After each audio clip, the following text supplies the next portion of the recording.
Guys, I'm going to be trying something a little bit different today. So a while back, I took on an art challenge where I turned the 9 Hashira from Demon Slayer and I turned them into dragons. This was a really fun challenge. It was a while ago that I did this, but I am back on the Demon Slayer train with the movie out. I'm excited about it, and I figured this would be a fun, quick video to put out there. This is pretty much unscripted. I'm just gonna go over my process. Sadly, I do not have recorded time-lapse video for you guys with this, but I do have intermediate pictures that I saved as I did these. I did all 9 dragons at the same time. So my process overall with this was very different from how I usually go about things. Normally I will have a set of characters I want to do and I will just do one character at a time. For this, I really wanted to do all of them in tandem to get a really cohesive picture and to get very dynamic posing with each other so that each dragon had a different feel but still had that visual through line that connected them all. The first sort of phase that I went through with each character was the posing. This is the big full body articulation, the way they're facing, the way they're shaped. And I don't really know why, but I did start with Guillaume. He kind of acted as my cornerstone, and then I based off my other designs kind of around that. For Guillaume, the really important thing to convey early on with him was his thickness and his heaviness. He's a lot heftier than all the other characters. He is the stone Hashira, and that really needs to translate. So he needs to be on the ground, he needs to be sure-footed, and he needs to look like he can take you out with one swipe of his claw. His design definitely got altered the most after I took this initial posing picture. His tail especially, I redid a lot, and I'm a lot happier with the final result because of that. His leg that is facing towards us, so that would be his left front paw, that ended up being just a little bit awkwardly positioned. I should have taken more time to make that look like it was laying flat, but overall it's fine. I'm pretty happy with how this initial posing started out. Tengen was a character that I had a strong idea for early on. I had a very fun idea of what to do with him as a dragon. So for this initial posing, I really wanted to convey his aloofness, his confident, his just his very flashy, flamboyant personality, all the fun stuff. So I wanted that head tilt, and unlike with a lot of the other posing, I drew in his mouth already to get that smirk and that angle on his eye. That really mattered. The showing slightly the underside of his jaw to show that head tilt, that really mattered early on here. The rest of his body isn't quite as strong, I'd say, but it is functional. It leaves enough to showcase the dragon art without it being too much. Shinobu's was definitely one of the more dynamic poses that I went for. Because of her fighting style as the insect Hashira, she operates in a lot of really tight movements, a lot of it's fast moving in a tight space, very controlled, and so I wanted to convey that with this figure 8 like shape that she's got going here. Another important thing with her was that her Haori needed to translate to this dragon, so I gave her wings. Not a lot of the dragons have wings, but she does. I didn't want to go cheap though and just give her outright butterfly wings. That can be a cool design on its own, but it wouldn't really fit with the rest of the dragons I'm doing here. So I opted for a much more elegant, slender look to her wings and let the butterfly elements translate more to her tail flare, which you'll see here in a little bit. For Sonami, I was really going all out on that traditional Eastern dragon silhouette. He's really got that ribbon dragon flying through the air look to him because he is the Wind Hashira. He is constantly in the air as a dragon, and I'm actually pretty thrilled with how this turned out. I really enjoy him. I think he's probably my second favorite final result when it comes down to it. his expression matters more later on. Here, it's really getting that dragon feel. The way I am designing these dragons is mostly Eastern, but I am scrunching their hind legs and forelegs together a bit closer so they're more cat-like, weasel-like even, as opposed to the super elongated torso. To make up for that, I have much, much longer tails. Kyojuro Rengoku was definitely one of the hardest ones to pose. His character is such a fun, loving, energetic personality that I really wanted that to come across in a very almost puppy dog like aspect with this dragon. So he needed a wide stance with his front legs there, puffed out chest, head back, but he also needed to be looking more towards us than as opposed to the profile that I have, like with Sonami. And getting that angle just right was a challenge. And then having his tail super sweeping there in the back, it kind of looks like he's a dog wagging his tail, which is kind of the point. When doing these, because these are my first drawings of these dragons, I want to be able to showcase all the elements that I'm putting into them along with their personalities. So it's a bit of a balance, and I felt like this angle was the best one, as tricky as it was. Unlike with the rest of the dragons, whose weapons I'm translating more to their horns and their claws, I took Mitsuri's ribbon sword and translated that into her tail. So she has an extremely exaggerated, long tail that you could imagine her using to wrap around enemies, to control them, to manipulate them. And so I had a lot of fun making this very I don't even know how to describe it. It's just very different. I've never done a dragon with such a long, almost absurdly lengthed tail here. And to pair with that, like Rengoku, she is a very fun-loving character. So I wanted another very playful, cutesy stance. And so she's up in the air, she's having a good time. And that was friggin' hard to draw, and I'm very proud of how it came out. Yeah, more on her later. This was a good baseline to build off of. Obanai, like Shinobu, has a Haori that is really iconic to his silhouette. Whenever Obanai has a very cool pose move coming at you in the anime, his Haori flares out around him. So I wanted to give him wings to represent that, as well as giving him a very snake-like pose because he is the serpent Hashira. So he's got that coiled look to him in this pose. He does, in fact, have arms and legs. I didn't draw them in, though, because it just didn't look very good. The way they would be positioned naturally could show them, but it would be awkward, and it would, because of his very black and white palette, it just wouldn't look good in this picture. So you'll just have to imagine him holding his arms closer to his chest where you can't see at this angle. But they are there, and I was very happy with how his silhouette turned out.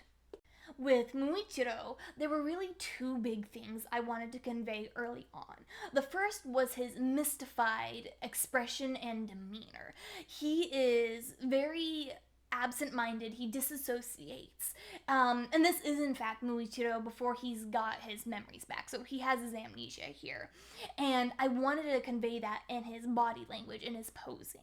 The second thing is that with Muichiro's design, he has very oversized clothes. His uniform is big and baggy on him for two reasons. It emphasizes the fact that he's a child among the Hashira, and it is functionally to obscure his movements when he fights. His fighting style is all about misdirection. So to do that, I gave him wings, and I went through a few iterations on how to do these wings, and I ended up making them so they are draped over his arms like sleeves. And then there's a longer part that'll kind of hang low by his belly, making him look more baggy than he actually is. I didn't really have a way to do that with his legs, but I did have fun making his tail very long so it could look like he can just slip into the mist at any time. Last in the lineup is Gyu, and I knew right off the bat that I really needed to get his face shape right because a key component of his character, or at least the way the fandom sees his character, is that pretty boy look. I am not a particular Gyu fan, I like him fine, but I do know that is a big draw for a lot of people, so I wanted to get that. In addition to him being the most chill of the dragons due to his depressive tendencies, so he's sitting down, he's just kind of vibing, he's there, he's like, okay, guys, whatever. But I really like how this turned out. I don't have any of the other dragons sitting down in a more relaxed position, so this was a good contrast. Moving on to the full detail of these characters. Guillaume's is one I'm very, very happy with. You can see that I drastically changed the way his tail was positioned while still keeping the original integrity of that silhouette. I had a lot of fun with his hair and creating a line to kind of convey that shaved part of his head. He's got a lot of lines, actually, just clean lines in his design. He's got the heavy beads around his neck. Most of this came together without any trouble. Believe it or not, his horns were the hardest to get right out of any of the characters. My initial idea was to translate more of his axe blade shape into his horns, and I spent so long trying to make it work, and it just didn't look right, not from this angle. So I decided to just kind of go simple and just give him plain gray horns and let his power come through more with his body shape.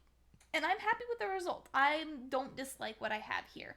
I definitely think he's one that could be improved upon, but I am satisfied with the result that I got here in the line art. Tengen is where I felt like, yeah, I can really go through with this.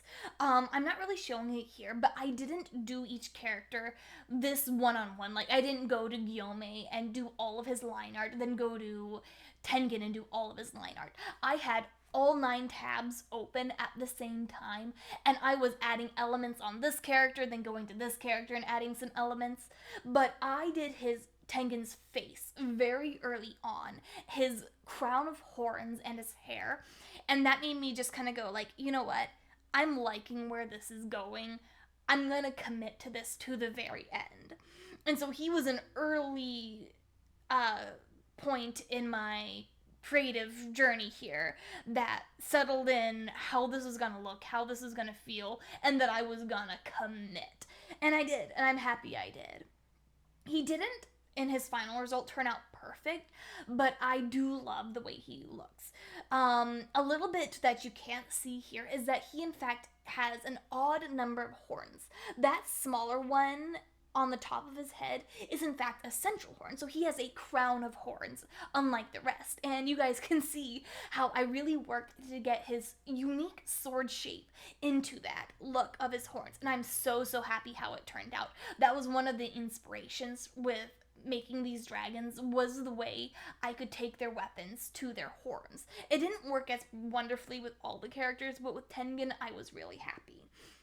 I took his beads that he wears on his Shinobu headband, and I put those down on his tail, and all the gems that he likes, I made those scale patterns along his body.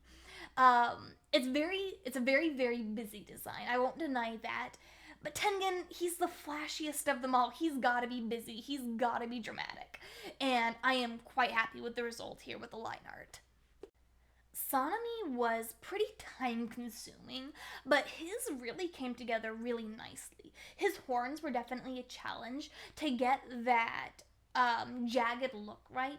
This is obviously unlike Inosuke. His swords aren't actually serrated like this, but the design with the green on them does have that serrated look, and so I made his horns actually serrated, and I'm happy with how it turned out. He does have some smaller ones under his primary horns, because of the way his wind art often looks, and I'm happy with that.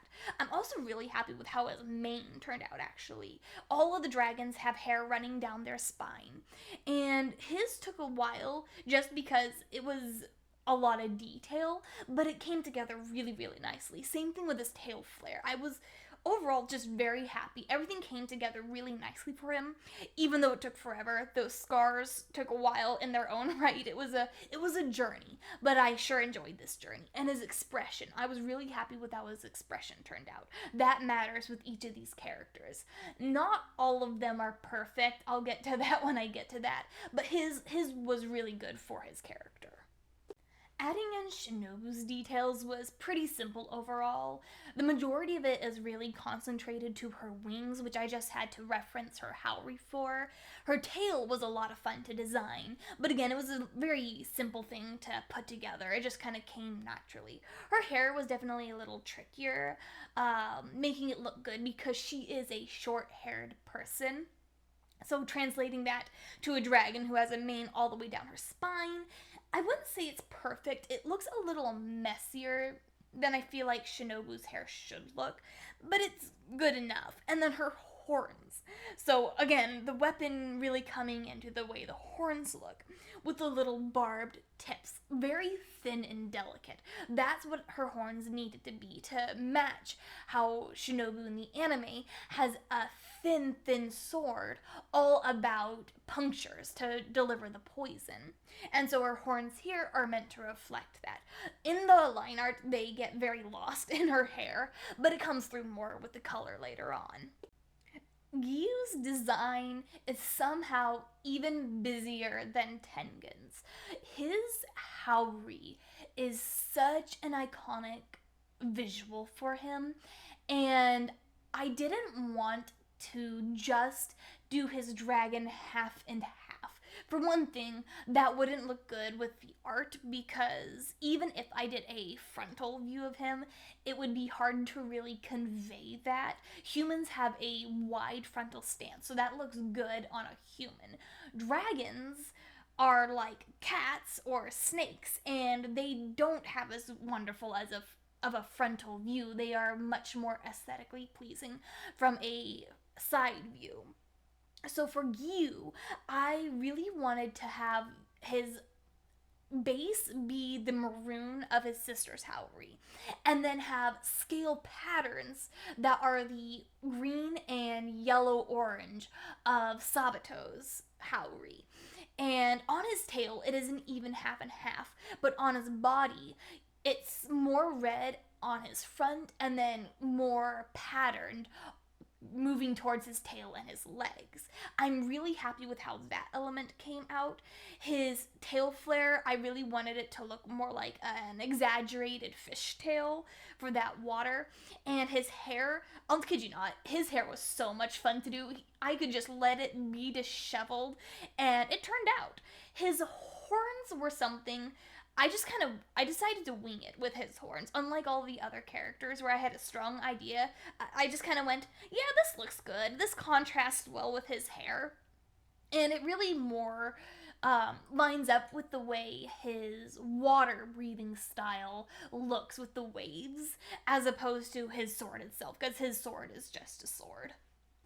Muichiro's hair took forever to get right. I redid his hair so many times, and I actually even had to size up the canvas that I was using to make room for his tail at the end. But I am very happy with how it turned out. His horns are one of the simpler designs because it contrasts really nicely with the waviness of his hair. The simple blue-white of his blade will look really good with color, and it didn't need any of the more flamboyant lines that the other dragons have with their horns. Getting his hands posed right was another thing that took a while, because again, his expression and his pose really matter to convey that mystified look, and I'm happy with the result of it. Mitsuri's hair was one I thought I was going to have trouble with, but I ended up kind of just doing a French braid all the way down her spine, and I really like the result. Logistically, this hairstyle probably isn't feasible, but then frankly, so are most anime hairstyles, so who cares? Her patterns are all very linear. It was pretty much just following along with the ribbon like design. Because her character has that open chest, and if you know the lore, you know the lore as to why that is. But to represent that here, because dragons are all bare chested in this universe, I gave her some just fun little chest fur to have that element in her design. I almost wish I could have done a floof on her tail as well, but because I want her tail to remain functionally like a whip, I decided she was the one dragon who wouldn't have any flare on her tail. Actually, I don't think Yome has any either now that I think of it. Most of them do. She does not, though.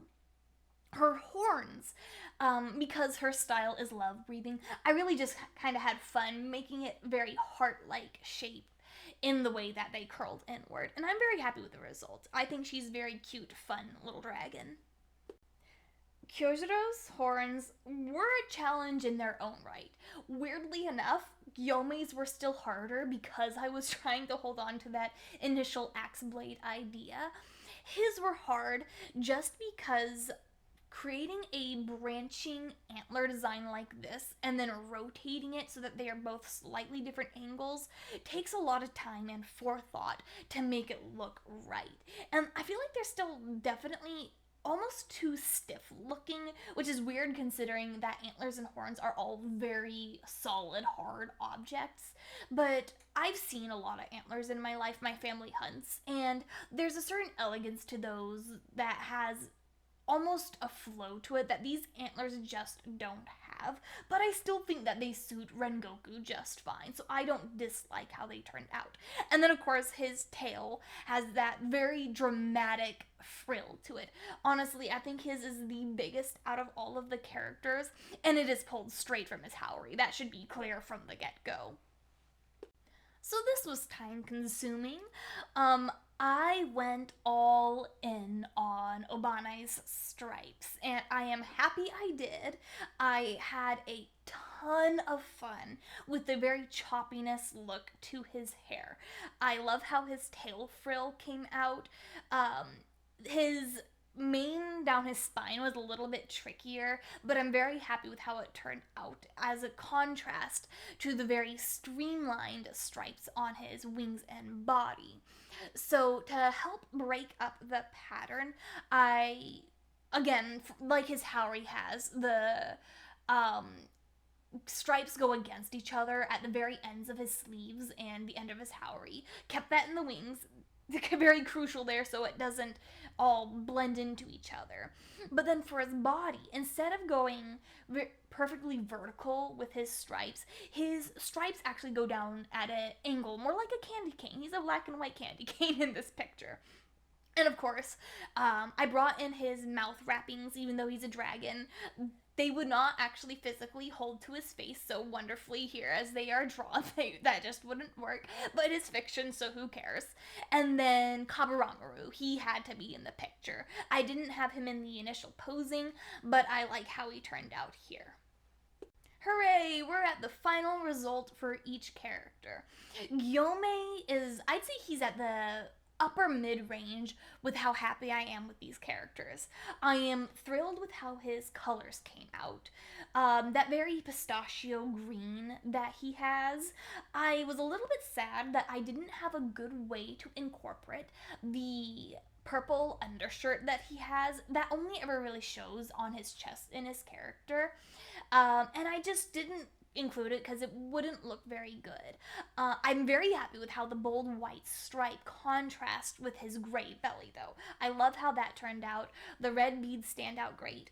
I tried out, it's not his Demon Slayer mark, but I did more earth designs because someone did mention that he seemed a little bit too simple. And I honestly, if I were to do him again, would just let him be simple. His human design isn't quite this simple because he's got the characters running down the whites of his Haori, and he's just got more layers to his outfit that make it a bit busier. But for the dragon here, the characters wouldn't make as much sense on a scale pattern. Um, I'm still very happy with how it turned out, though. I love the way his hair worked out. His horns, they're still just very plain, but they work. His expression is fine. And yeah, he's middle of the road. I am happy with how he turned out. Again, would try to improve in the future if I were to do these again. So, something happened with Rengoku where his face was just almost a little too human and kind of fell in the uncanny valley. It's not bad, it's not super bad, but it might be the coloration actually, that is almost a skin tone. The idea with him, which I really like how it looks on his back and his legs and his belly, I really like how it turned out. His face, though, I need to work his face better next time. But the white fading into the orange, I really like that color combination. In fact, it's not a color combination you see often now that I come to think of it. White and orange, it's just not as done as other combinations. I had a lot of fun making the flame pattern on his legs and then on his tail and his hair. It was a lot of fun doing his colors. And overall, I feel like the color cohesion works really nicely, just as it did with his main character. I feel like his hair could be touched up a little bit to better contrast the yellow and orange on his lower half. Having that subtle brown on his chest, I'm happy with. And that's really all I have to say with him. His face definitely needs the most help. Other than that, he's fine. Definitely, I'd say he's the weakest final result, though. So, this color palette should not have worked as well as it did. I don't know how they managed to create a character with so many clashing colors look so good. And I am thrilled that it turned out well with his dragon form. I definitely have a lot more blue in his design here than he does in the anime, but whenever he is fighting, this blue is absolutely present. I didn't know initially that I wanted his belly to be blue. I knew his horns were gonna be blue, but that was really it at the time. I knew I already discussed earlier that I wanted the red maroon and then the colored scale patterns.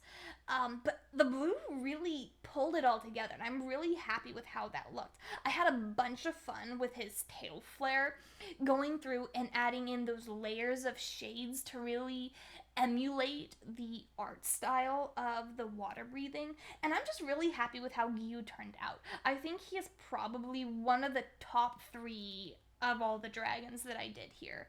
Just good all around. Nothing I could think of that I would want to change on him, honestly. Like, he just really came together somehow with those colors.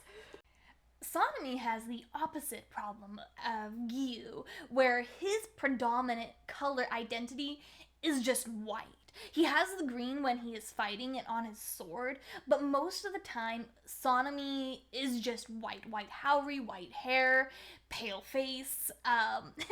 So it's a lot of white. And to translate that to the dragon form, because he doesn't have a skin tone, I had to do a tinted green-white for his scales, and then a light gray-white for his hair that couldn't be too gray or it would be noticeably gray instead of white.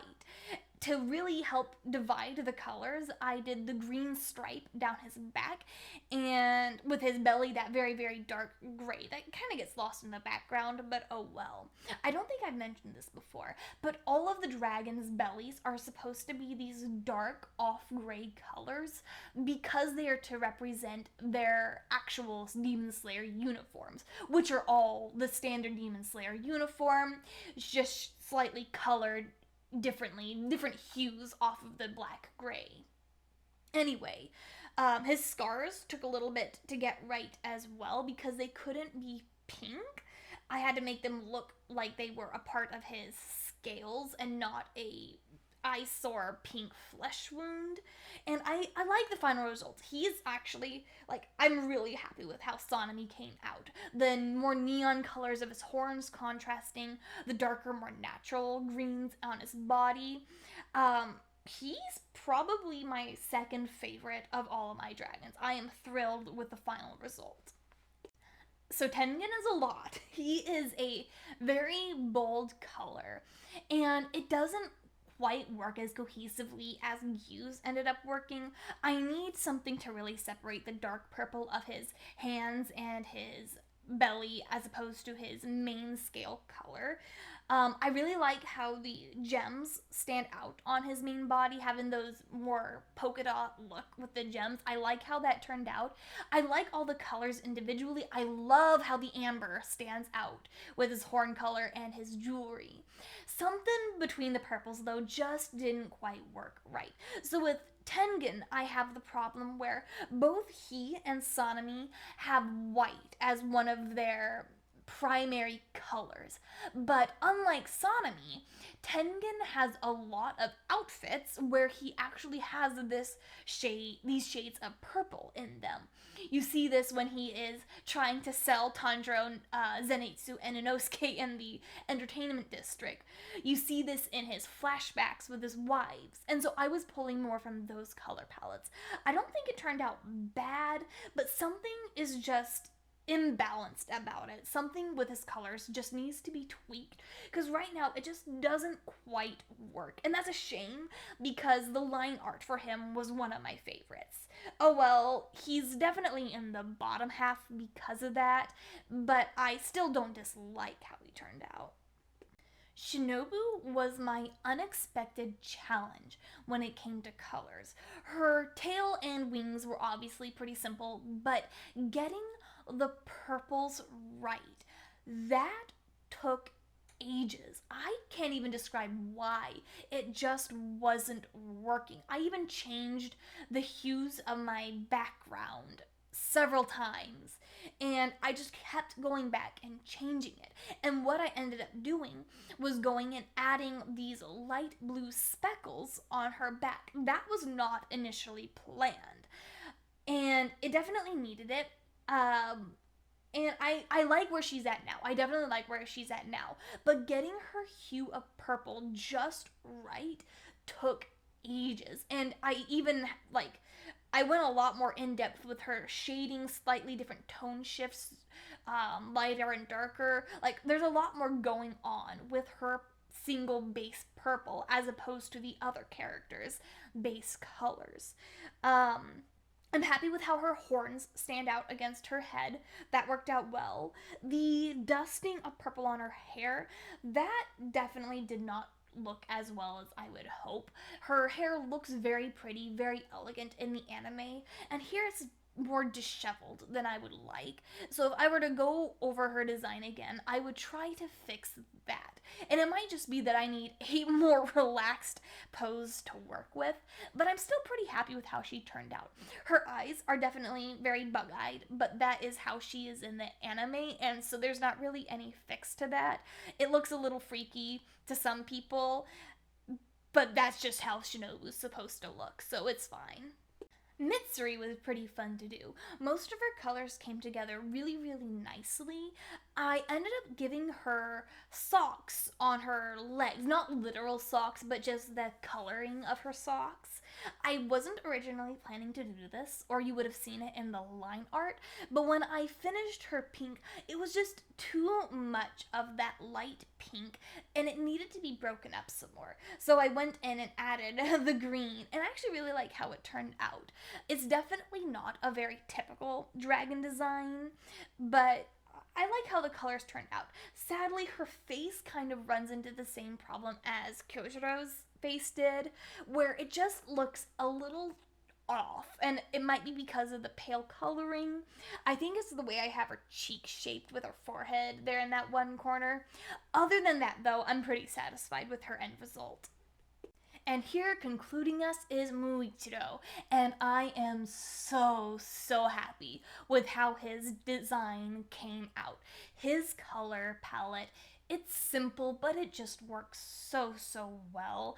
He is definitely my favorite of these dragon designs, and thank goodness, because going into this, he was one of the ones I was more apprehensive about that.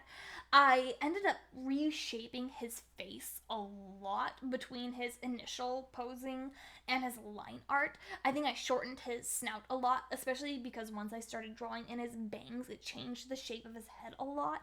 But then bringing the colors in really just sealed the deal. It took a lot of working to get it to look right in his hair, getting it that base black and then the teal, and then also contrasting that teal with his brightly colored horns. I ended up adding some elements that I hadn't really initially planned. Some of that is the gold pyrite speckling down his spine. Muichiro has just a touch of this coloring in his color palette, and for so much blue, it was really fun having just a little bit of something different to break that up. And then also with his wings. I knew that I wanted his underside wings to echo his childhood. I think it's called a yukura, the tunic he was wearing for English terms.